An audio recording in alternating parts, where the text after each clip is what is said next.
오늘도 하나님께서 남은 자들을 통해서 또 기도하시는 자들을 통해서 회복의 역사를 우리 가운데 이루어가심을 믿고 신뢰합니다. 한 가지 상상을 한번 해보고 싶습니다. 한번 생각해 보십시오. 여러분의 생일날 받기 굉장히 부담스러운 선물을 누군가가 선물해 준 것입니다.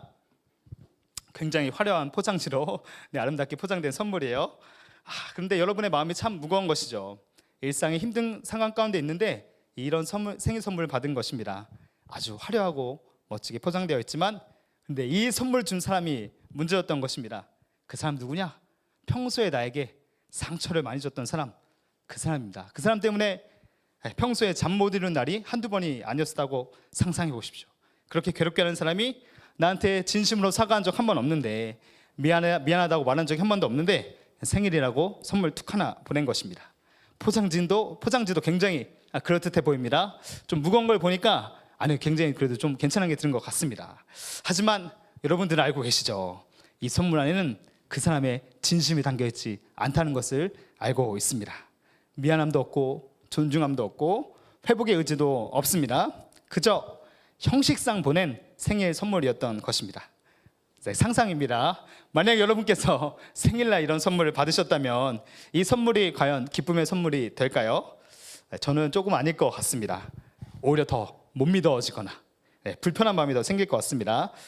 오늘 아이러니하게도 본문 1장에는요 바로 이와 같은 하나님의 심정이 나타나고 있습니다. 이스라엘 백성은요 제사를 열심히 드렸습니다. 절기도 열심히 지켰고요, 기도도 열심히 했습니다. 하지만 오늘 하나님께서 어떻게 말씀하고 계십니까? 단호하게 말씀하고 계시죠. 나는 너희의 제사가 싫다. 너희가 손을 펼 때 내가 눈을 가릴 것이다. 너희가 아무리 기도해도 내가 듣지 않을 것이다. 굉장히 강하게 말씀하고 계십니다. 하나님께서는 예배의 어떠한 형식보다 그 속에 담긴 진심을 귀하게 살펴보시는 분이시기 때문입니다. 하나님께서는 이런 이스라엘의 위선적 예배를 오늘 거절하고 계십니다. 하지만 말씀에서 우리가 쭉 살펴볼 수 있는 것은 놀랍게도 하나님은 여전히 그들을 향한 회복의 자리를 또한 초청하고 마련하고 계신 것을 우리가 볼 수 있게 됩니다. 오라 우리가 서로 변론하자. 오늘 이 시간 우리가 함께 말씀을 통해서 살펴보기 원합니다. 하나님께서 그렇다면 받으시는 예배는 어떠한 것인가? 그리고 하나님께서 다시 우리를 회복의 자리에 초청하는 은혜는 어떤 것인가? 함께 살펴보기를 원합니다.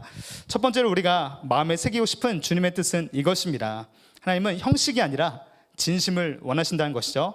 하나님께서는 형식이 아니라 진실함을 원하십니다. 이는 사람 관계에서도 똑같지 않습니까? 하나님께서는 충격적으로 오늘 경고하고 계시죠. 너희 소돔의 관원들아, 너희 고무라의 백성아. 지금 하나님께서 이스라엘 유다 백성을 어떻게 부르고 계십니까?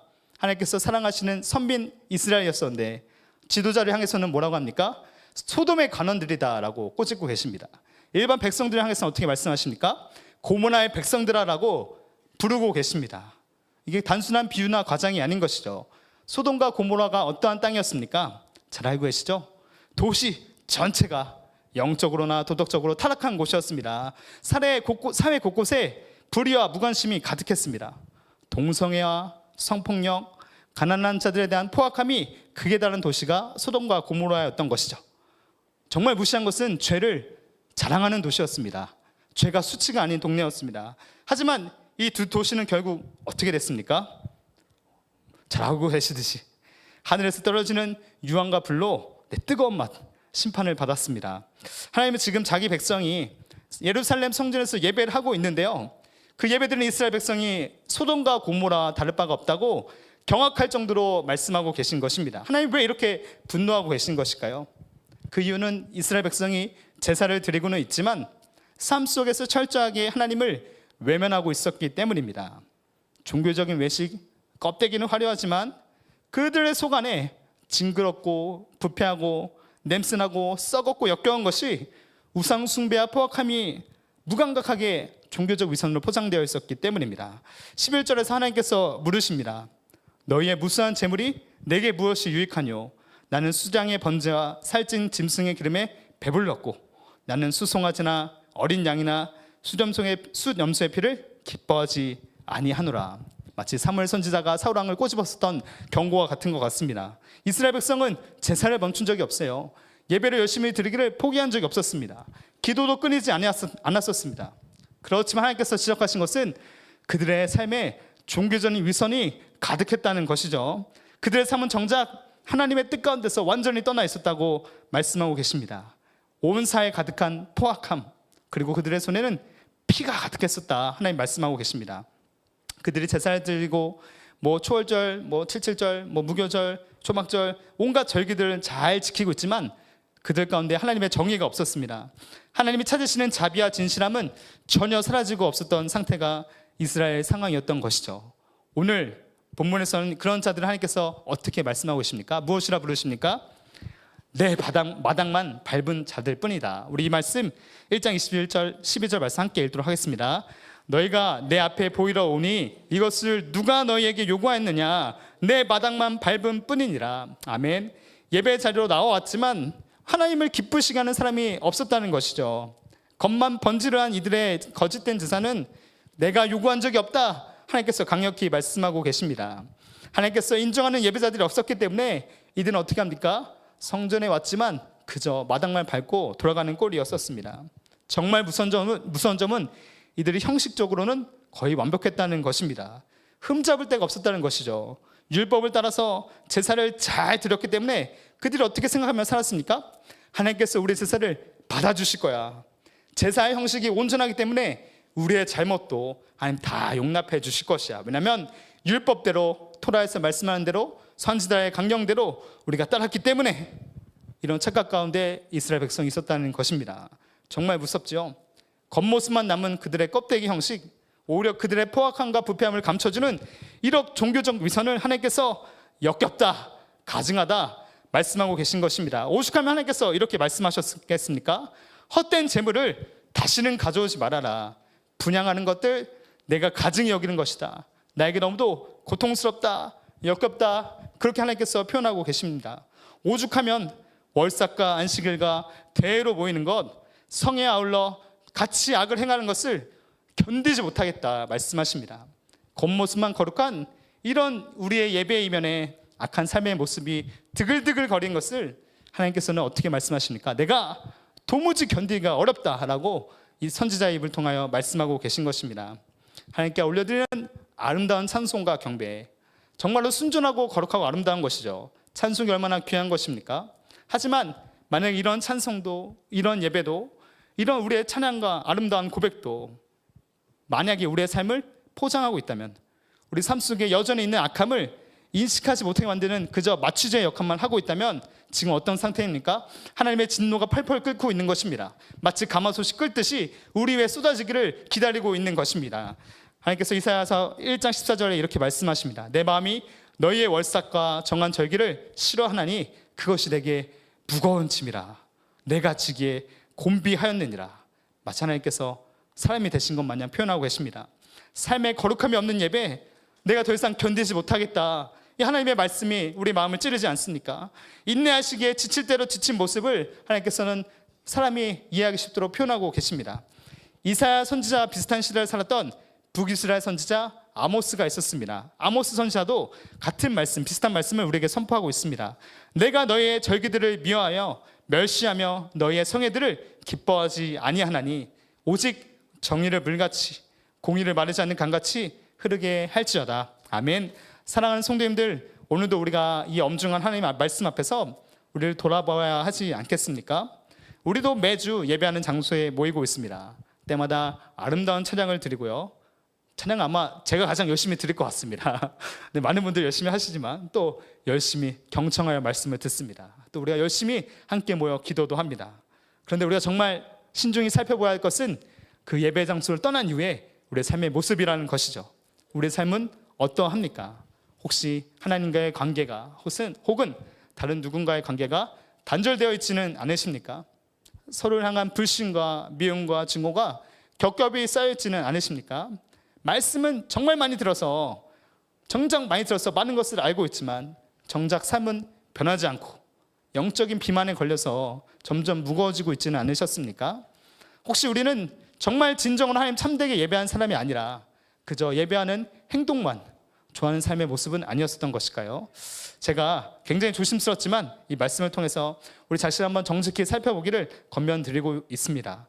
제가 이곳 수요예배 오신 분들을 정죄하려고 저격설교하는 거 결코 아님을 이해해 주시기 바랍니다. 제가 이제 구약의 복음서라고 별명을 가지고 있는 이 이사야 선지서를 정말 좋아하게 되었습니다. 정말 좋아하게 되었는데 잘 모르겠더라고요. 그래서 수예배를 통해서 같이 저도 묵상하고 은혜를 깊이 맛보고 하나님의 풍성하심을 알고 싶어서 이 말씀을 겸손히 나누고 있습니다. 사실 이 엄중한 하나님의 경고가 한국 교회를 향한 것 같아서 너무 속상할 때가 많습니다. 비난과 조롱의 대상이 되어버린 이 시대의 교회가 정말 진지하게 새겨들어야 할 선지자의 경고, 하나님의 경고라고 생각합니다. 예수님께서도 바리새인들에게 이 이사야 선지자의 말씀을 인용해서 말씀하셨죠. 이렇게 말씀하셨습니다. 외식하는 자들아, 이사야가 너희에 관하여 잘 예언하였도다. 일렀을 때 이 백성이 입술로는 나를 공경하되 마음은 내게서 멀도다. 나를 헛되이 경배하노다 하였느니라 하시고, 선지자들의 예언의 말씀은 단지 어떤 미래의 한 사건만을 가리키고 있지 않습니다. 미래에 다가올 여러 사건들을 중첩적으로 예언하고 선포하고 있는 것이죠. 마치 시간을 초월한 듯한 관점으로 현재와 미래를 통하여 하나님의 말씀을 선포하고 있는 것입니다. 유다와 예루살렘을 향했던 경고, 그리고 예수님 당시 바리새인을 향했던 하나님의 경고가 지금 오늘날 우리 한국교회에 하나님의 엄숙한 경고로 선포되어지고 있는 것입니다. 하나님은 겉이 화려하게 잘 포장된 이런 예쁜 선물 찾고 계시지 않습니다. 화려한 예배, 규모가 크고 소리가 짱짱하고 크고 웅장한 예배 찾고 계시지 않습니다. 유명한 사람들이 오는 예배, 화려한 무대 장치가 있고 프로 밴드가 있고 엄청난 오케스트라가 있는 그런 예배를 찾고 계시지 않습니다. 하나님께서 찾으신 것은 무엇입니까? 하나님은 영과 진리로 예배하는 진실한 예배자를 찾고 계십니다. 그리고 이와 더불어서 정말로 거룩한 삶의 예배자, 거룩한 삶을 살아가는 그렇게 발버둥치는 예배자를 찾고 계신 줄로 믿습니다. 사랑하는 성도님들, 이 굉장히 부담스러운 선지자의 경고는 우리를 단지 정죄하는 데 그 목적이 있지 않은 줄로 믿습니다. 오히려 우리를 어떻게 이끌고 있습니까?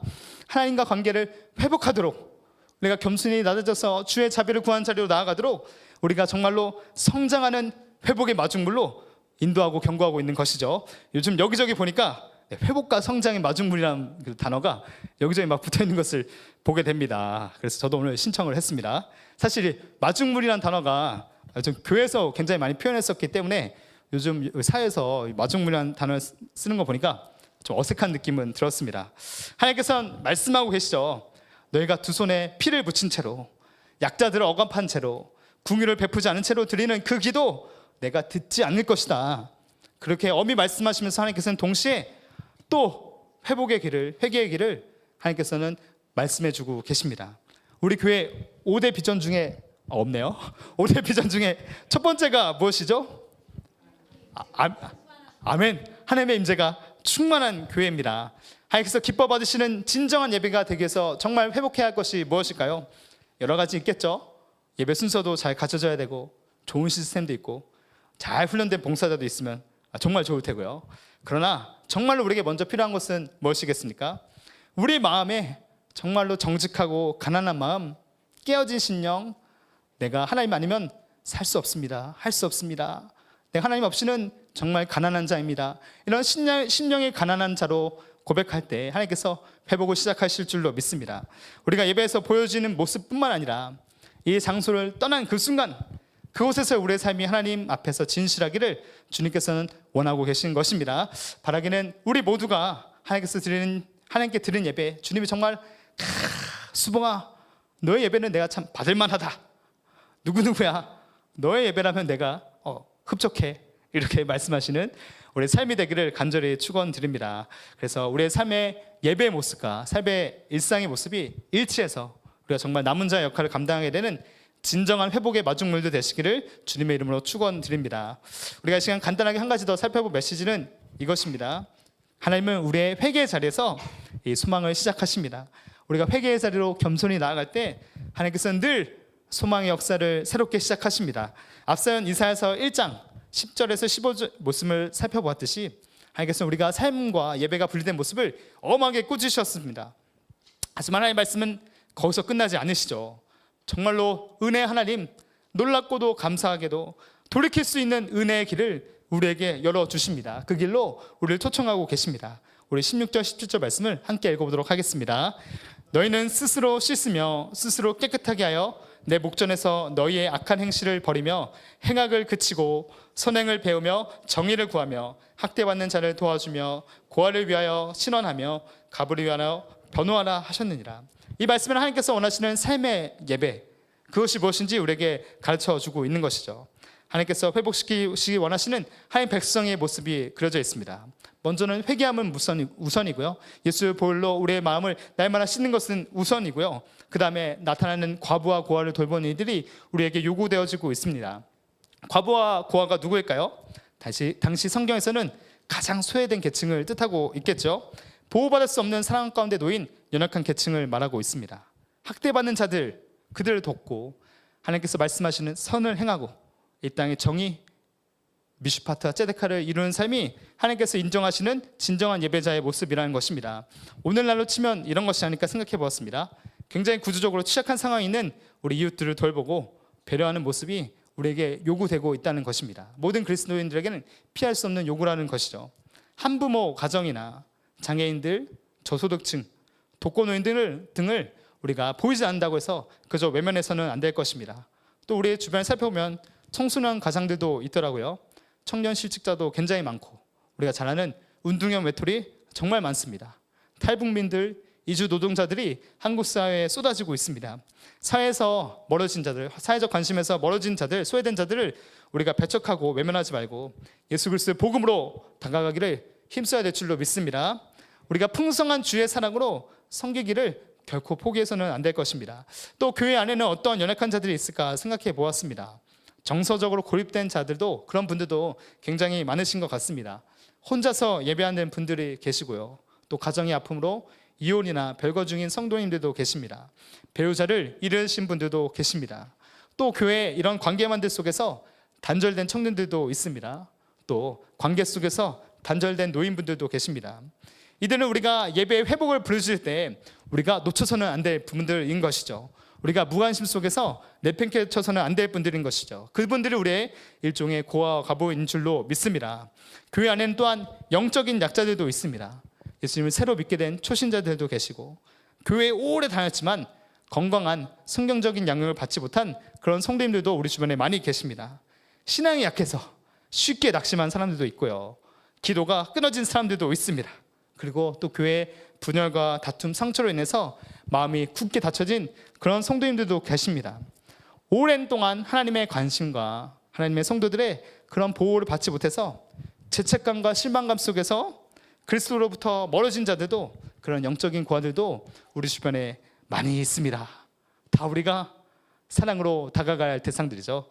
아유, 전사님, 뭐 이렇게 우리가 돌봐야 될 사람이 많습니까? 아니, 하나님, 나는 몸도 하나고 손도 두 개고, 손 발은 두 개네. 어쨌거나 나는 하나인데 내가 돌봐야 될 사람은 왜 이렇게 많나요? 제가 청년 때 가졌었던 일종의 불만 같은 것이 이것이었습니다. 하지만 우리가 공동체로 모였기 때문에 우리가 이 짐을 함께 질 수 있는 줄로 믿습니다. 우리가 시작할 것은, 또 제가 청년 때부터 훈련한 것은 단 한 사람에게라도 내 작은 관심을 보여주는 일이 하나님께서 능력으로 사용하신다는 것을 저는 믿게 되었습니다. 이런 과부와 고아를 향한 우리의 태도는 하나님께서 정말로 너가 나를 경외하고 있느냐, 너의 예배가 진실되냐는 검증하는 그런 통로로서 우리를 바라보신다는 것입니다. 정말로 예배의 당 밖에서 주변의 사람들을 어떻게 사랑하느냐 우리가 진실히 고민할 때 그것이 정말로 우리의 예배가 참된 것인지, 우리의 예배가 진실하신지 하나님께서 측량하신다는 것입니다. 이런 삶의 회개를 요구하는 하나님의 요청이 구약 전체를 흐르고 있습니다. 우리 요엘서 2장 12절 13절 말씀도 같이 한번 읽도록 하겠습니다. 여호와의 말씀에 너희는 이제라도 금식하고 울며 애통하고 마음을 다하여 내게로 돌아오라 하셨나니 너희는 옷을 찢지 말고 마음을 찢고 너희 하나님 여호와께로 돌아올지어다. 우리 이어서 13절 하반부 말씀도 읽겠습니다. 그는 은혜로우시며 자비로우시며 노하기를 더디하시며 인애가 크시사 뜻을 돌이켜 재앙을 내리지 아니하시나니. 아멘. 하나님은 부패한 교회를 향해서 오늘도 엄중한 책망의 말씀을 경고하고 계십니다. 그리고 동시에 어떠하고 계십니까? 은혜로우신 하나님은 우리에게 자비의 길을, 돌이킬 길을 우리에게 열어놓고 계십니다. 우리의 죄를 깨닫는 사람들에게, 그래서 옷을 찢는 게 아니라 마음을 찢는 사람들에게 회복의 은혜를 예비하고 계십니다. 이사야서 1장 18절 말씀은 이런 회복의 복음이 굉장히 잘 응축되어 있습니다. 여호와께서 말씀하시되 우리가 서로 변론하자. 너희의 죄가 주홍 같을지라도 눈과 같이 희어질 것이요. 아멘. 진홍같이 붉을지라도 양털같이 희게 되리라. 아멘. 이 얼마나 놀랍고 아름다운 하나님의 약속의 은혜입니까? 주의 교회를 멍들게 하는 우리의 죄가 아무리 붉고 진홍같이 풀더라도 우리의 죄악보다 더 크신 우리 하나님의 자비는 그 크신 은혜로 우리를 낫게 하여 주신다는 것입니다. 우리를 깨끗게 하신다는 것입니다. 앞선 우리가 이사야 1장 5장 6절에서도 5절 6절에서 살펴보았듯이 죄로 말미암아 망가진 교회, 온몸에 얻어터진 이스라엘 백성, 온몸에 멍이 시퍼렇게 든 그 이스라엘 아픔과 상처를 고난받으신 종 예수 그리스도는 그 모든 아픔과 질고를 자신의 몸에 대신 껴안으시는 분이십니다. 우리의 죄악보다, 우리의 패역함보다 훨씬 크신 그리스도의 십자가 순종이 결국 이 선지자들의 말씀을 성취하게 되는 것입니다. 만일 우리가 우리 죄를 자백하면 그는 미쁘시고 오로사 우리 죄를 사하시며 우리를 모든 불의에서 깨끗하게 하실 것이요. 아멘. 오직 그리스도의 은혜로 우리는 회복과 정결함과 소망을 잊게 됩니다. 하나님께서 우리의 삶 가운데 나타나는 예배의 간극, 삶의 간극에 향해서 우리에게 나와 함께 변론하자, 내 앞으로 나오라고 말씀하십니다. 왜 초청하신 거라고요? 야, 너 왜 그따구로 살아? 야, 너 수봉아, 너 그거밖에 못해. 야, 너 말씀 안 하는 놈이 그렇게 살 거야. 이렇게 따지고 정죄하고 그러려고 하신 것이 아니라 오히려 주님의 셀 수 없는 그 은혜 앞에 나를 고꾸라지게 만드시는 것이죠. 너가 어떤 죄를 지었을지란정, 너의 공동체가 어떤 아픔 가운데 있을지란정 나의 보혈의 은혜가 내가 다 씻었을 수 있다는 주님의 놀라운 자비로 우리를 초청하고 계신 것입니다. 사랑하는 성도님들, 우리가 다시 회개의 자리에서 겸손히 부르짖기를 소망합니다. 아직 우리 안에 해결되지 않고 있는 죄책이 있으십니까? 하나님 앞에 바로 서지 못하게 만드는 예배와 삶의 간극이 있으십니까? 저는 굉장히 많습니다. 하지만 하나님께서는 우리를 초청하고 계심을 저는 믿습니다. 마음을 찢고 하나님 앞에 돌아갑시다. 정의를 배우고 사랑을 실천합시다. 그러면 주님께서 약속하셨듯이 우리의 죄를, 우리의 마음을 깨끗하게 희게 씻어주실 걸로 믿습니다. 이것이 우리를 향한 주님의 놀라운 복음이요, 놀라운 은혜의 초청인 것입니다. 말씀을 정리하도록 하겠습니다. 사랑하는 성도님들, 오늘 이사야서 선지자는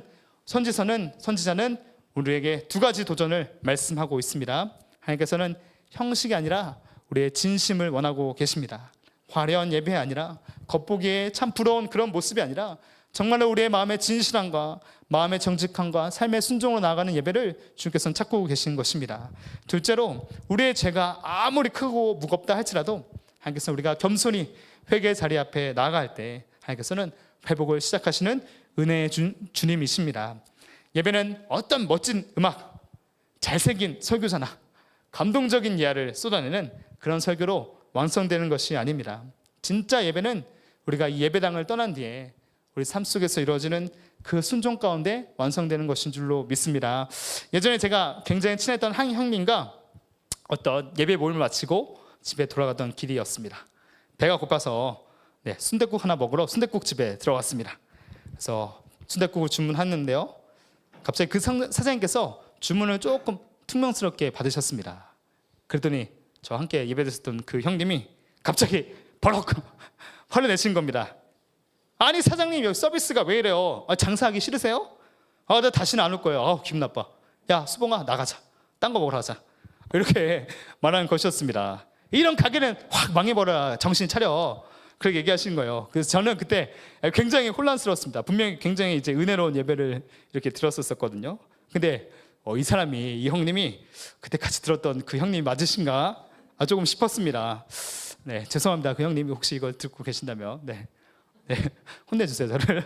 어쨌거나 보고 있을 것 같지는 않지만 어쨌거나 정말 우리의 예배와 삶이 이렇게 간극이 크다면, 우리의 아름답고 화려하고 그런 고백들이 삶으로 연결되지 않는다면 그 예배가 아무리 아름답다 하였더라도 하나님 보시기에 전혀 무게가 없는 예배가 된다는 것이죠. 반대로 우리 예배가 조금 미숙해 보이고 부족해 보인다 하더라도, 내가 누군가를 하나님의 말씀대로 진심으로 용서하려고 애쓰고, 내가 작은 일을 하더라도 하나님의 시선을 생각하면서, 코람데오를 생각하면서 서로를 위해서 눈물을 흘리며 진심으로 기도하는 삶을 살 때, 그것이 하나님께서 받으시는 향기로운 제사가 되는 것입니다. 하나님께서는 오늘도 우리에게 말씀하십니다. 오라, 우리가 서로 변론하자. 너의 죄가 주홍 같을지라도 눈과 같이 희어질 것이며. 아멘.